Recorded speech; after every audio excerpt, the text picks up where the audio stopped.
నాకిక్కడ ఎవరూ లేరు. ఆ వేదకున్నట్టు సపోర్ట్ చేసే భర్త లేడు, సపోర్ట్ చేసే మామగారు లేడు, స్నేహితులు గాని బంధువులు గాని ఎవరూ లేరు. నేను ఉంటారు దాన్ని. అదేంటి వీణా, నీకు సపోర్ట్ చేయడానికి నేనున్నాను కదా. నేను అలాగే అనుకున్నాను బావా. నాకెవరున్నా లేకపోయినా బావున్నాడు చాలు అనుకున్నాను. కానీ బావ నాకు సపోర్ట్ చేయడం లేదు, నటిస్తున్నాడని అర్థమైపోయింది. అలా ఎప్పుడు అనుకోకు వీణా, నేనెప్పుడు నీకే సపోర్ట్ చేస్తాను. నేను వేదతో మాట్లాడడం చూసి నువ్వు తనకి సపోర్ట్ చేస్తున్నా అనుకుంటున్నావు. నిజానికి ఈ ఆఫీస్కి మీరిద్దరూ బాస్లే. నేను మీ ఇద్దరికీ సపోర్ట్ చేయాల్సిన అవసరం ఉంది. అంటే నేను వేద ఇద్దరు నీకొకటేనా? అసలు నువ్వు నేను గెలవాలని కోరుకున్నావా లేదా? ముందు నువ్వు కోపం తగ్గించుకో. కోపంలో ఉన్నప్పుడు మైండ్ ఎదుటి వారి మాట వినదు. మన మాటే అవతలి వాళ్ళు వినాలనుకుంటుంది. నువ్వు 10 నిమిషాలు కాముగా ఉంటే నేను చెప్పాల్సింది చెప్తాను. చెప్తావా? ఏం చెప్తావు? నేనంతా చూస్తూనే ఉన్నాను. నీకు మాలినితో మాట్లాడడంలో ఉన్న ఇంట్రెస్ట్ నా బిజినెస్ చూడడంలో లేదు.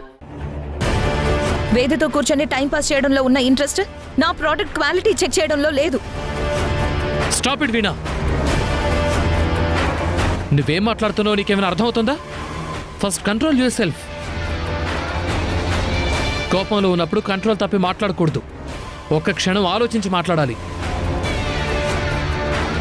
నేను కంట్రోల్ తప్పలేదు బావా, నా ఫీలింగ్స్ చెప్తున్నాను.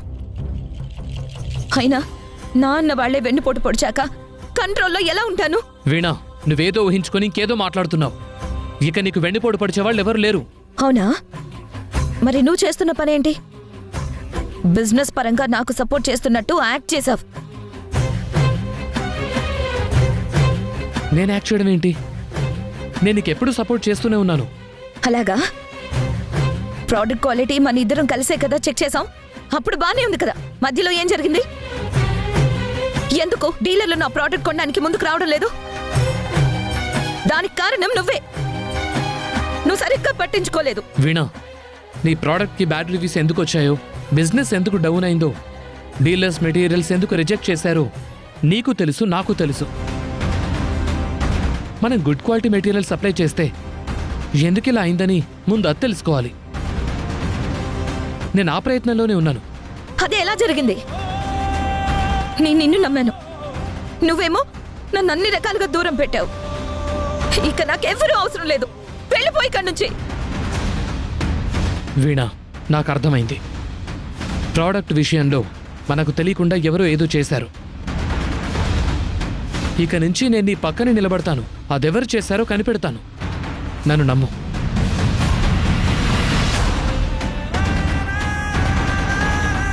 నువ్వు నన్ను నమ్మట్లేదని అర్థమైంది. నన్ను నేను ప్రూవ్ చేసుకుంటాను.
చిన్నపిల్ల పుట్టినరోజు ఫంక్షన్ కూడా గ్రాండ్గా చెయ్యాలనుకుంటున్నారు. వేదకి కడుపు రావడంతో ఇంకా తమ జీవితాల్లో కష్టాలన్నీ తీరిపోయినాయి అనుకుంటున్నారు. కానీ ఈ ఇంట్లో నేనున్నాను. నేనున్న చోట ఆనందమే ఉండదు.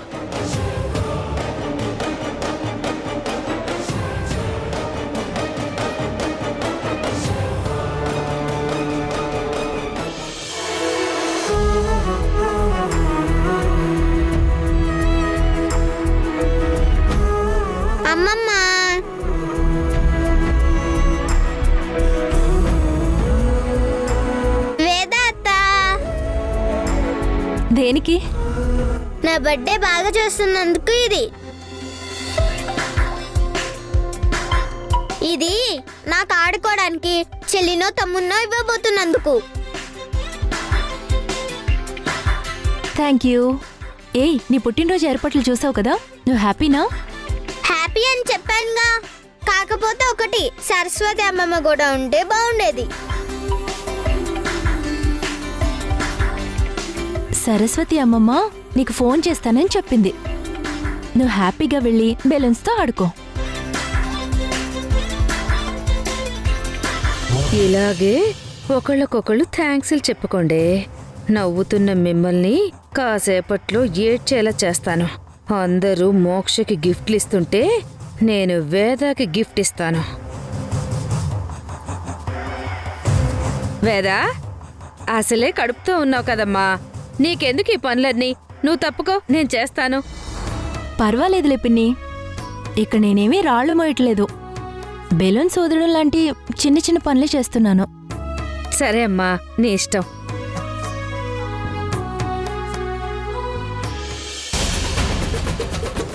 నువ్విలాగే పనిచేయి. ఇప్పుడు నా వల్ల నీకు అబార్షన్ జరిగినా నువ్వు ఎక్కువ వర్క్ చేయడం వల్లే జరిగింది అనుకుంటారు.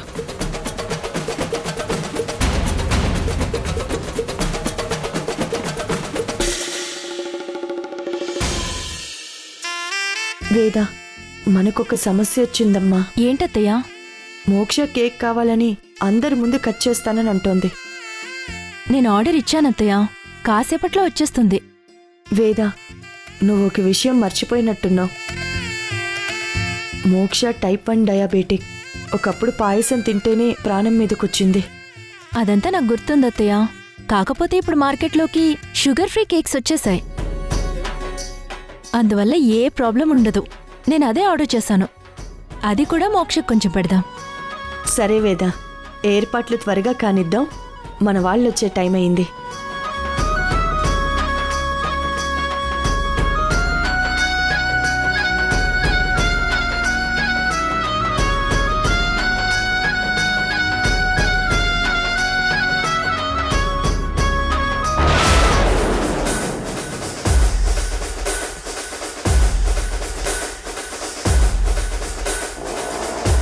అలాగే కానీ వేదా, అందరూ షుగర్ ఫ్రీ కేక్ తింటుంటే నువ్వు మాత్రం కడుపు పోవడానికి మందు తింటావు.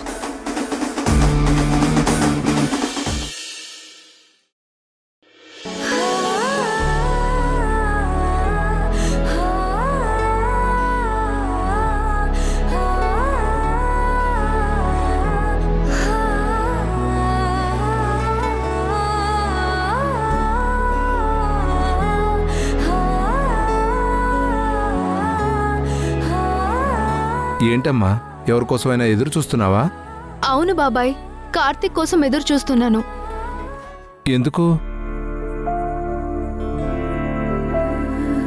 బాబాయ్, ఈరోజు కార్తీక్ వేదా మేడం ఎదురుగా నాకు సారీ చెప్పాడు. ఎందుకమ్మా, తనేం చేశాడు?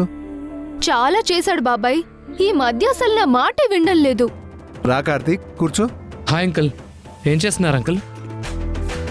నా కూతురు ఏదో చెప్తుంటే వింటున్నాను. బాబాయ్, అసలు ఎందుకు వచ్చాడో కనుక్కో. మధ్యలో నేనెందుకమ్మా? ఆ మాట ఏదో నువ్వే డైరెక్ట్గా అడుగు. అదేంటి, ఈ రోజు మోక్ష బర్త్డే ఉంది కదా, మనల్ని రమ్మని వేద మరీ మరీ చెప్పింది. నిన్ను పికప్ చేసుకొని తీసుకురమ్మని నాకు స్పెషల్గా చెప్పింది. ఓ, వేదా మేడం చెప్పారు కాబట్టి నువ్వు ఇక్కడికి వచ్చావు, లేకపోతే రావు, అంతే కదా? మాలిని, ప్రతిదానికి ఇలా నెగటివ్గా ఆలోచిస్తావెందుకు? పద వెళ్దాం. అంతే బాబు, మేమేం మాట్లాడినా నీకు నెగటివ్ గానే వినిపిస్తుంది. అదే నీకు కావలసిన వాళ్ళు మాట్లాడితే నీకు నెగటివ్ గా మాట్లాడినా పాజిటివ్ గా అనిపిస్తుంది. వీళ్ళిద్దరి మధ్య లవ్ ఉంది, కానీ ఇద్దరూ బయటపడడం లేదు. ప్రేమని మాల్ని కోపంతో చూపిస్తుంటే కార్తీక్ సహనంతో భరిస్తున్నాడు.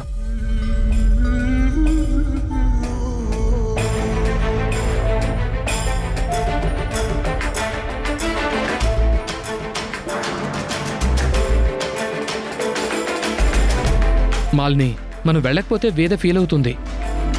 నువ్వు వస్తే తీసుకెళ్తాను. సరే మాలిని, నువ్వు రాకపోతే నేను వెళ్తాను. వెళ్ళొస్తా. హలో బాబు, వస్తున్నాను, వెయిట్ చెయ్యి. 5 minutes.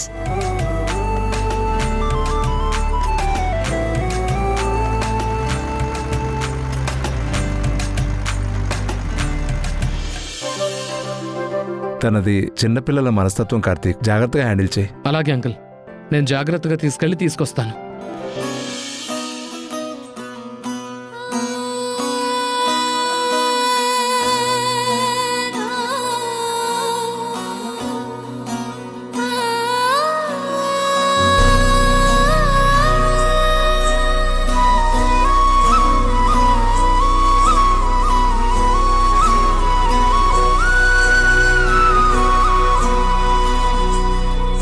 కూర్చో మాలిని.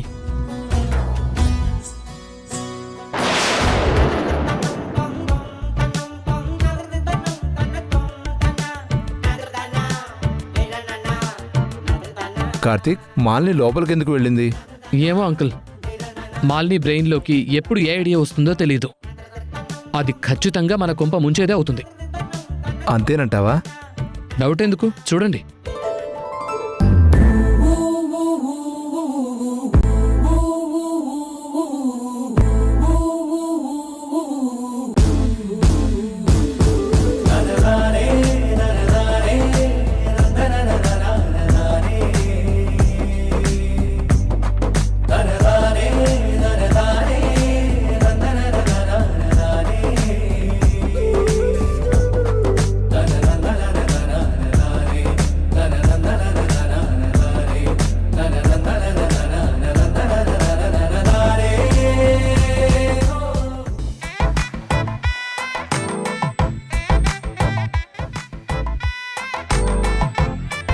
ఇదెందుకమ్మా?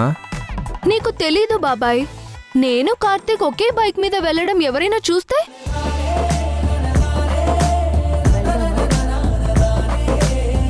ఏమైనా అనుకోవచ్చు. వాళ్ళు బాధపడితే ఓదార్చడానికి కార్తీక్ 2 చేతులు సరిపోకపోవచ్చు.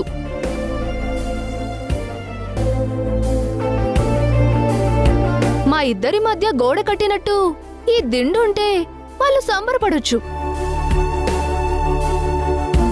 కార్తీక్ లాంటి వాళ్ళకి మాట రాకుండా జాగ్రత్త పడ్డం మన బాధ్యత. మాలిని ష్యూర్గా వీణ గురించే మాట్లాడుతోంది. మాలిని, ఇప్పుడు ఆ దిండెందుకు? ఎవరైనా చూస్తే బాగోదు. ఎందుకులే బాబు, మనిద్దరం కలిసి వెళ్తే వాళ్ళు మిమ్మల్ని అండం, మీరు నన్ను అండం.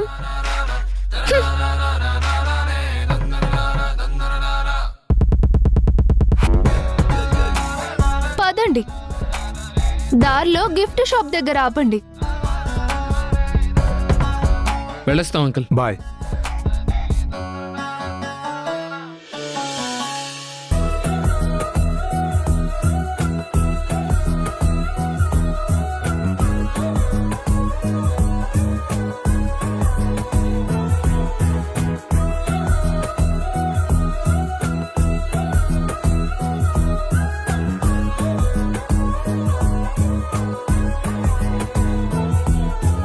రోజు రోజా పువ్వుని కాపాడే ఏ ముల్లైనా, రోజా తనకే సొంతం అనుకోదే ఎప్పుడైనా. రోజు ఒక కోటకు కావలి కాసే ఏ భటుడైనా, కోటే రాజవమంటుందనుకోడే కలనైనా. నింగిలో గాలిపటానికి బంధమై నువ్వు నిలిచావుగా, తెగని దారాలే లేవనే సత్యమే నువ్వు మరిచావుగా.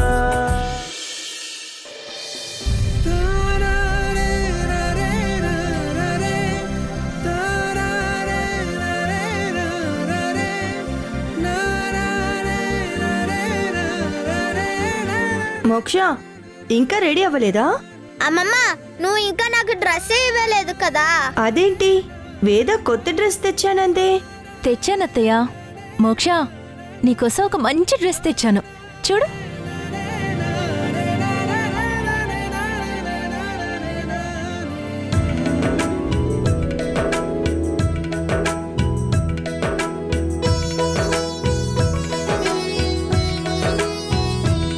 నచ్చిందా? చాలా బాగుంది. మోక్ష, నీకోసం నేనొక డ్రెస్ తీసుకొచ్చాను చూడు.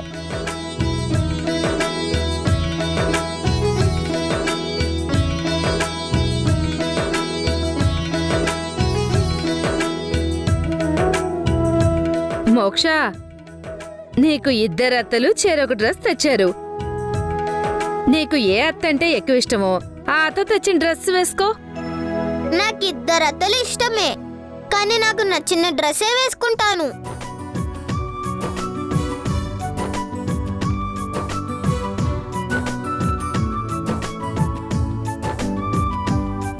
అది కాదు మోక్ష, భాగ్యం, లేనిపోనివి మాట్లాడి చిన్నపిల్ల మనసు పాడు చేయకు. దానికి ఏ డ్రెస్ నచ్చితే అదే వేసుకుంటుందిలే. మోక్షకి నేను తెచ్చిన డ్రెస్సే నచ్చుతుంది. తన కోసం నేనెంతో కష్టపడి ఈ డ్రెస్ సెలెక్ట్ చేశాను.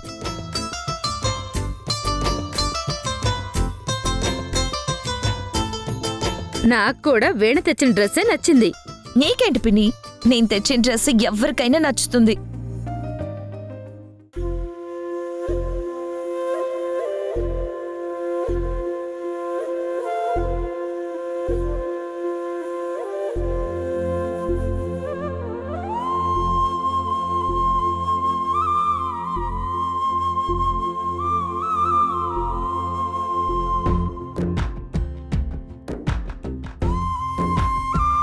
వీణ తెచ్చిన డ్రెస్ తీసుకుంటే వేద ఏమీ అనుకోకపోవచ్చు కాని మోక్ష వేద తెచ్చిన డ్రెస్ తీసుకుంటే వీణ గొడవ చేస్తుంది. అప్పుడు వీళ్ళందరి సంతోషం ఆవిరైపోతుంది. మోక్ష, ఈరోజు నీ పుట్టినరోజు. నీకే డ్రెస్ నచ్చితే అదే వేసుకో. అవును మోక్ష, ఎవరేమనుకుంటారో అని చూడకు. నీకే డ్రెస్ నచ్చితే అదే వేసుకో.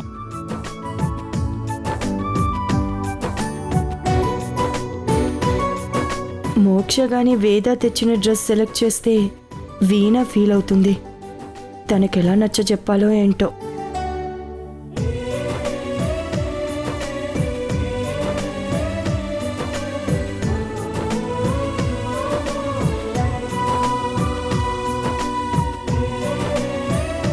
ఈ డ్రెస్ చాలా బాగుంది, నేను ఈ డ్రెస్సే వేసుకుంటా.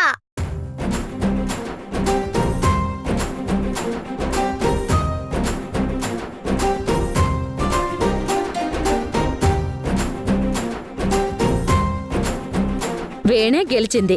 వీణ తెచ్చిన డ్రెస్ మోక్ష మనసుని గెలుచుకుంది. అమ్మ మోక్ష, వెళ్ళి త్వరగా రెడీ అవ్వు. అలాగే అమ్మమ్మ.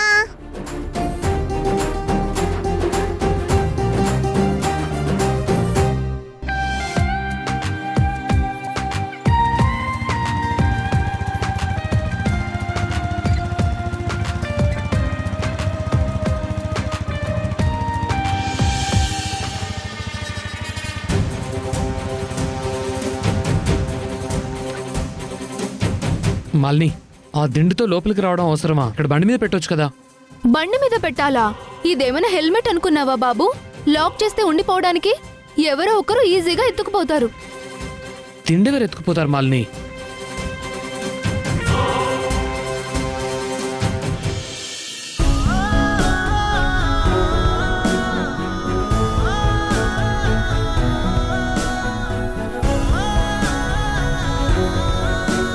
ఏంటత్తయ్య హ్యాపీగా ఉన్నారు? కార్తిక్ వచ్చాడు వేద. కార్తీక్ని నేనే రమ్మని పిలిచానత్తయ్య.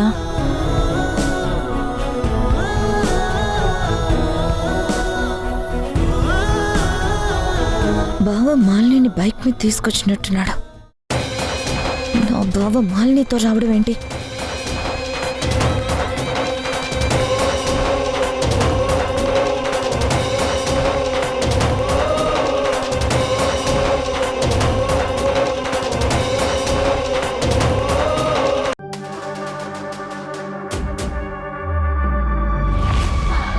వేద,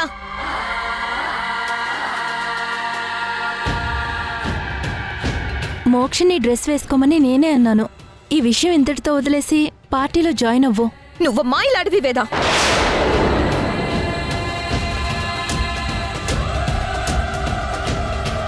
అసలు నేను ఈ పార్టీలోనే పార్టిసిపేట్ చేయను. వీణ అయ్యో, ఆగు. వీణా!